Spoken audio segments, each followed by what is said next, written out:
Este podcast tem o apoio de Comercial Química Massó. Bem-vindos ao Agricultar, o podcast de conversas de agricultura. Eu sou Isabel Martins, da Vida Rural, e hoje vamos ter um podcast especial, gravado ao vivo na Conferência Vida Rural, dedicada ao tema dos frutos secos. Uma conversa com André Cardoso, da Iberocrops, e Susana Araújo, do Morco Labs, sobre a experiência adquirida na última década nos pomares nacionais de amêndoa e o potencial que podem vir a ter as variedades nacionais e regionais no futuro. Ora, ouça! Obrigada a ambos por estarem aqui, por terem aceitado aqui o nosso convite. André, eu vou começar por si só para tentar fazer um bocadinho aqui as pontes com o que ouvimos aqui durante a manhã, nomeadamente o que o David Doll teve aqui a partilhar connosco e também o Ignasi, do que temos ensaiado de diferentes variedades nas diferentes regiões em que trabalhamos, tentar fazer aqui um bocadinho também a ponte com a vossa experiência, não é? Que também tem 7 variedades, ou trabalhou mais de 7 variedades, não é?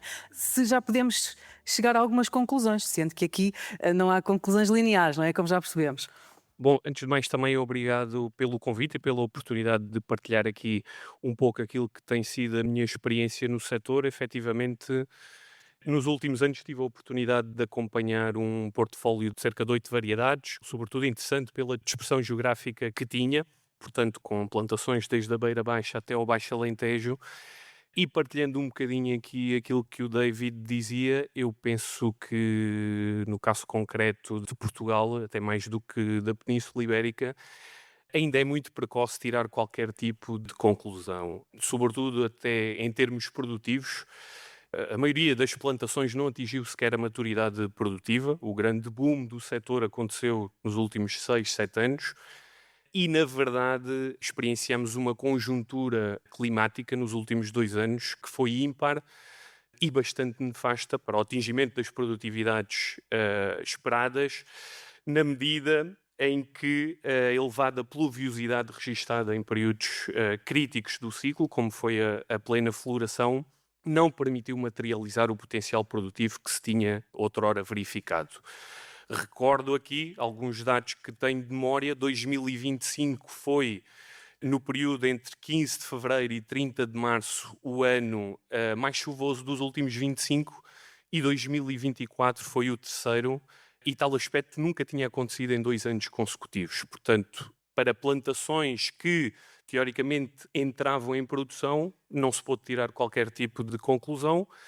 Diria que apenas o que se consegue já perceber é que, efetivamente, a seleção de algumas variedades, como se falou aqui da própria Soleta, é bastante arriscada para algumas geografias, diria, com latitude limite. Portanto, nesse aspecto, diria que o setor... será uma primeira conclusão. O setor ainda é muito jovem e, bom, como acabamos de ver aqui, até com discussão acerca da poda, diria que ainda muito pouco maduro do ponto de vista técnico. Muito bem. André, de qualquer forma, percebe-se que se calhar transferir modelos assim para a nossa realidade, modelos internacionais, pode não ter sido uma boa ideia, não é? Exatamente. Precisamente por falta deste conhecimento mais profundo. Pegava no primeiro slide que apresentou aqui o David, que achei bastante interessante, em que dizia que efetivamente para selecionar uma variedade havia que... Fizemos 30 anos, não é? Sim, e que havia que esquecer, portanto, a questão da alusão que fez com as próprias bandeiras, não é? Dos Estados Unidos e de Espanha. Efetivamente, e aqui partilhando um pouco da experiência que fui tendo, nós procurámos selecionar variedades, todas elas europeias, ibéricas mais especificamente, alta-ofertas e de casca dura, e isto porque acredito, sabendo de antemão que estávamos a operar num clima bastante mais úmido do que outras regiões produtoras do globo, achávamos que esse era um aspecto bastante relevante e, portanto, optámos por seguir um caminho de variedades que, teoricamente, tivessem uma maior resiliência ou adaptabilidade climática. Selecionámos também variedades auto-férteis na medida em que não queríamos estar exclusivamente dependentes da polinização entomófila e de cascadura, porque achávamos que realmente era o tipo de variedades para o qual também a indústria ibérica está mais moldada e que nos poderiam depois dar maiores possibilidades em termos de escoamento de um produto não acabado.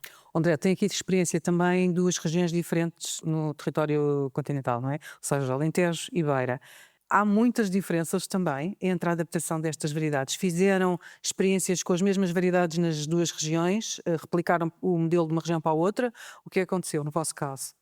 Exatamente. No caso concreto, portanto, da experiência que tenho, as nossas plantações no Alentejo eram mais litorais do que interiores e, portanto, só esse aspecto faz logo total diferença, mas efetivamente via-se uma grande diferença e acredito que a região da Beira Baixa, de onde já vi aqui alguns produtores hoje, seja uma região com futuro promissor e com bastante mais potencial que algumas que vemos no Baixo Alentejo.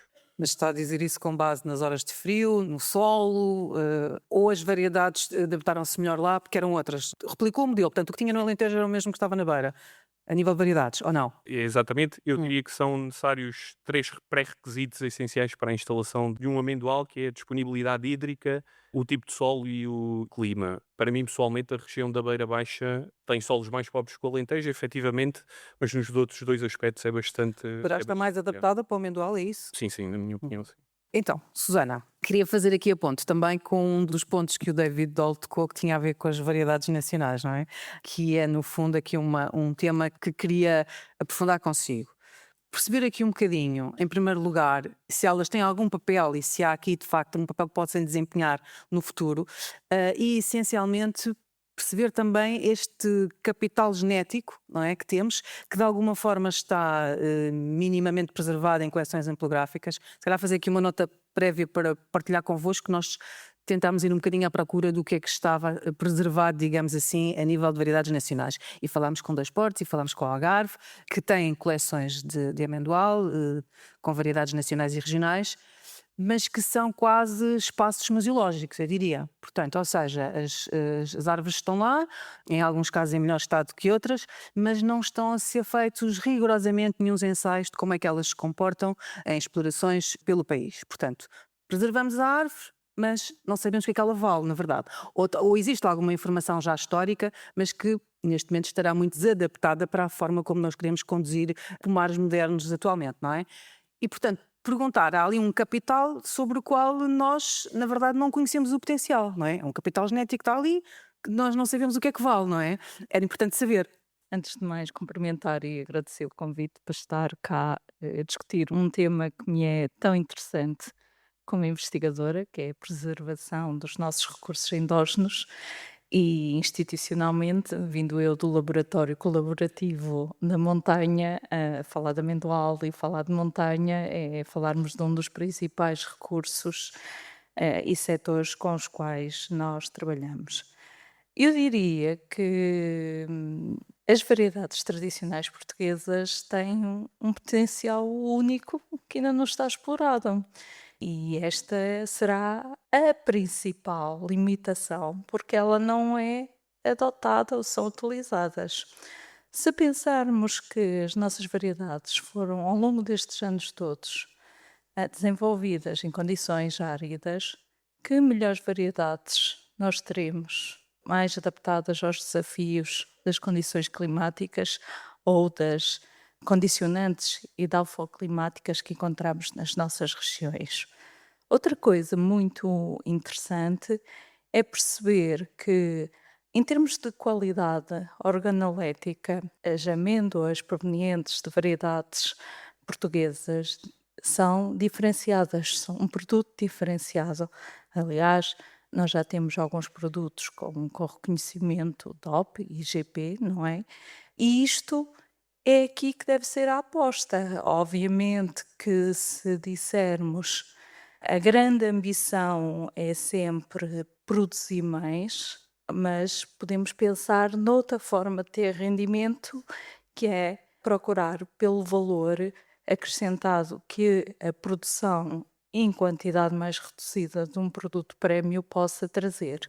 Por isso, acho que nós temos variedades portuguesas com qualidade organolética e valores associados às características do miolo, de proteína, de óleos, superiores ou idênticos às que estão comercialmente. Agora, existe ainda um trabalho que tem que ser feito, que é conseguir fazer toda esta caracterização, todos estes estudos que Se naquelas que são mais conhecidas e que se investiu mais, os colegas têm dito, são 20, 30 anos, em Portugal este trabalho ainda está na sua infância.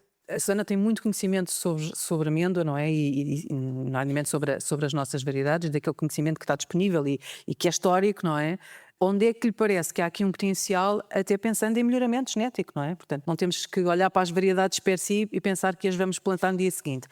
Uma das grandes vantagens das variedades portuguesas é, por exemplo, ainda existe uma grande diversidade, ou seja, muitas das que existiram foram resultantes de sementes que germinaram e que, por alguma razão, por alguma característica mais interessante, o agricultor achou que esta planta estava um fruto de característica, tinha uma característica diferenciada e o preservou. Por isso, esta diversidade, no fundo, traz em si uma série de características, ou seja, uma base genética herdável que pode ser usada nos programas de melhoramento. E eu acho que esta é a aposta que, por exemplo, nós vemos que outros países fizeram um investimento enorme em desenvolver variedades que nós atualmente estamos a utilizar, mas que eventualmente não são tão diferenciadas nas questões da qualidade ou da adaptação a condições menos favoráveis, e nós temos ali este potencial genético para ser explorado. Uma das questões que muito me preocupa é que nós temos, através da indicação, da bibliografia, daquilo que eu consultei, nós podemos ter, pelo menos descrito para a região de Alto Douro e Trás-os-Montes, mais de 100 potenciais variedades. Há que ter atenção que muitas delas são sinonímias, ou seja, que atribuem o mesmo nomes diferentes ao que é o mesmo, e temos cerca de 40 na zona do Algarve. Onde é que está este material? E uma das questões que se levantou aqui muito bem foi: e se eu quiser comprar este material, onde é Não que eu existe, encontro? claro. Onde é que eu Não encontro? há viveiros. E por isso, também nesse sentido, nós estivemos envolvidos numa iniciativa que é um bocadinho, quer valorizar, é que isto é um projeto que quer não só Então, valorizar. mas espera lá, Sana, Mas isso vamos já por está. partes. Já queria Já falar do chegamos. projeto com mais profundidade. Mas ainda voltando aqui ao potencial e ao papel das variedades nacionais, daquilo que conhecemos, existe já assim à partida, o Ignácio falou até de algumas, existe algumas que já à partida possam ter maior potencial, se distingam de alguma forma? Sim, nós já identificamos, por exemplo, vou dar exemplo, a Parada, a Lourencinha, a Casa Nova, são alguns exemplos de variedades que São regionais. são portuguesas, Mas estas. regionais de transmontanas, não. Sim, umas de Transmonte, outras do Algarve, Outras do Algarve. que apresentam já características semelhantes em termos de miolo a outras comerciais. A questão depois, o que se levanta é que ainda há um trabalho todo que precisa de ser feito a nível da caracterização agronómica e de pensarmos como é que as podemos produzir de forma a que possam também ser mais produtivas que o que são. Certo, muito bem. Deixa-me voltar aqui ao André para lhe devolver esta questão também. Pode ser interessante, deste ponto de vista que a Susana estava aqui a focar, da diferenciação, de ter aqui uma amêndoa com características organolépticas diferentes, pode ser interessante no mercado poder ter aqui uma parte da nossa produção com este tipo de variedades? Obviamente, num futuro em que elas já estejam estudadas e melhoradas e disponíveis nos viveiro e tudo longe. isso, não é? Pronto. O que eu digo é, do ponto de vista teórico, se isto pode ser interessante para um produtor, pela lógica não da grande produtividade, mas da adaptabilidade, e até pensando no futuro, não é? De alterações climáticas e tudo isso, pela adaptabilidade e pela diferenciação. Confesso que não conheço nenhuma.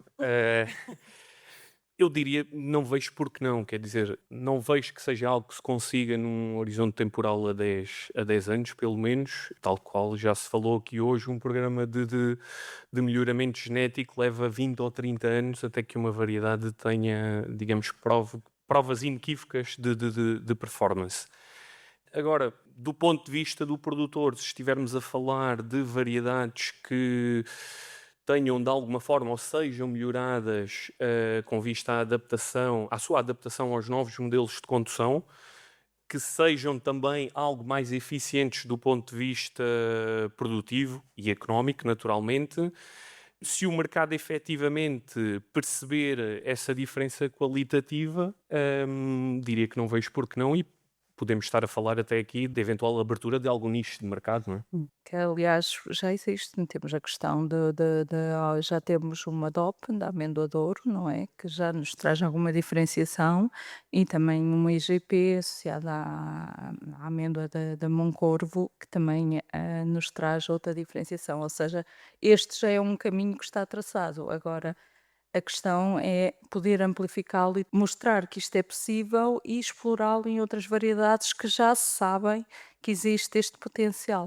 Muito bem. Susana, vamos falar então do projeto que a Marcolase vai agarrar, precisamente para tentar entrar aqui neste caminho de estudar um pouco melhor este capital genético.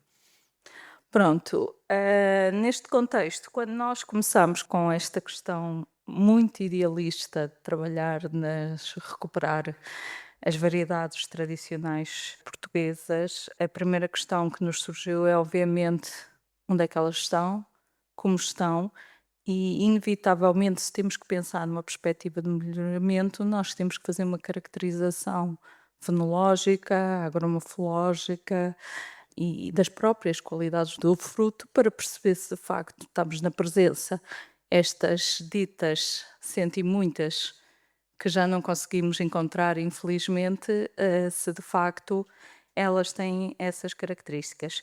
E este projeto é um projeto interessante pelo sentido que representa um projeto de investigação e desenvolvimento em copromoção em que o líder é uma empresa de micropropagação de plantas que viu nas variedades tradicionais um nicho de mercado que quer explorar.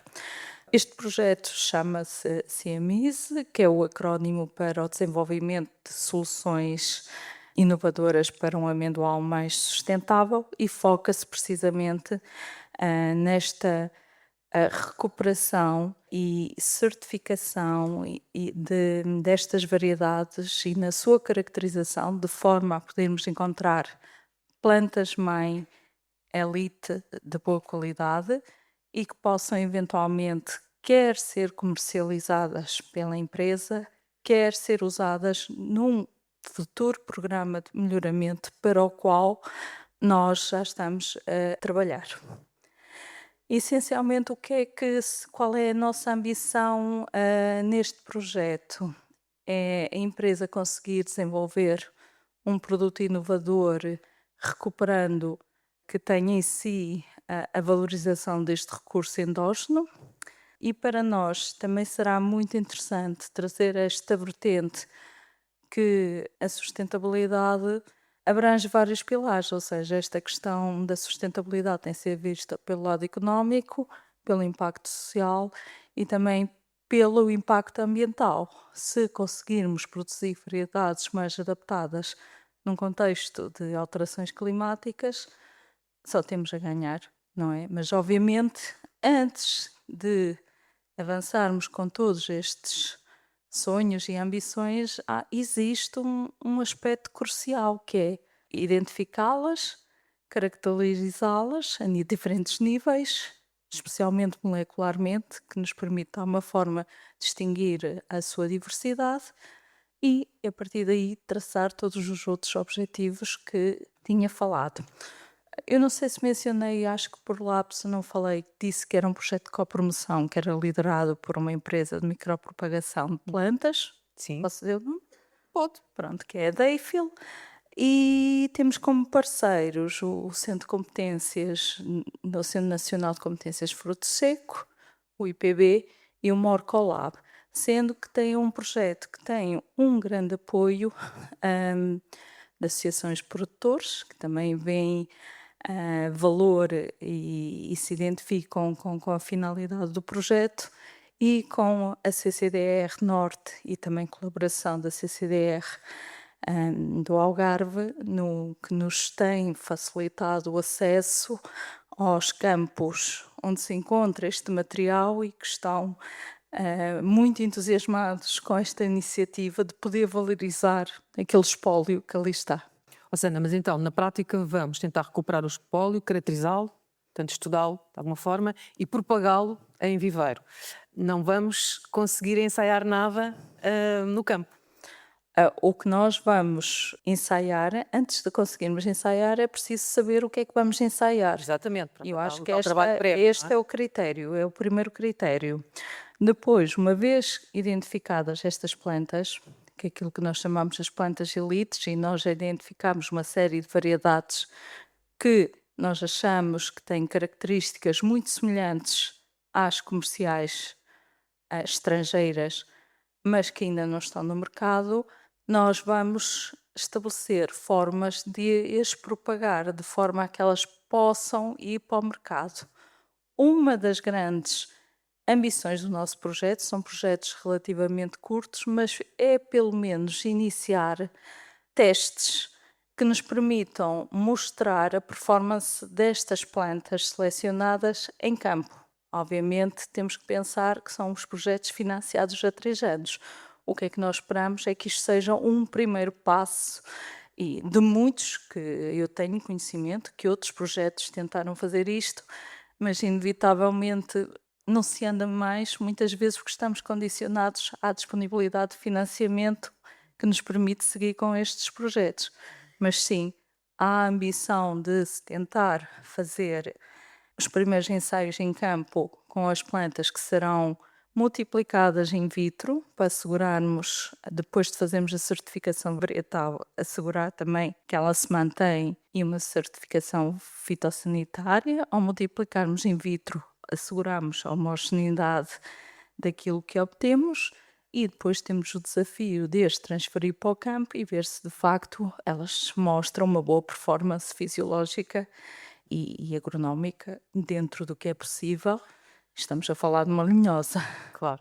André, podia ser interessante estabelecer aqui algumas parcerias com a investigação e desenvolvimento, no sentido de também trazer esse conhecimento para os campos dos produtores e poder fazer pequenos ensaios, micro-ensaios com algumas destas, uma vez que estas plantas fiquem disponíveis, não é? Uma vez disponíveis, podia ser interessante fazer esses ensaios e ser um investimento também da produção no conhecimento do potencial destas variedades? Eu diria que sim, quer dizer, especificamente no grupo com o qual colaborava até há bem pouco tempo, nós tínhamos um departamento de R&D interno, justamente porque sempre tivemos este mindset de promover, portanto, o conhecimento interno e, sobretudo, o desenvolvimento de novas práticas, nas quais penso poder-se enquadrar perfeitamente o desenvolvimento e a experimentação de novas variedades. Ou seja, podia ser, há essa abertura e esse mindset também. Susana, diga. Aliás, outra coisa que é bastante importante nesta tipologia de projetos é trazer este conceito daquilo que nós chamamos de um consórcio completo, ou seja, poder envolver todos os players do setor, desde da produção, o desenvolvimento, e ao termos associações que se associaram a este projeto e entidades como, por exemplo, a CCDR, que disponibilizam campos para testarmos, isto vai de encontro um bocadinho àquilo que estava a dizer, ou seja, tentarmos fazer que as soluções saiam do laboratório e sejam testadas em ambiente real. Obviamente, 3 anos é muito pouco tempo. É muito pouco. É nada, não é? É nada, muito bem. O Agricultar fica por aqui. Já sabe que pode continuar a acompanhar a atualidade agrícola em vidarural.pt, na nossa newsletter, na app, nas redes sociais ou numa banca perto de si. Até ao próximo episódio. Este podcast tem o apoio de Comercial Química Massó.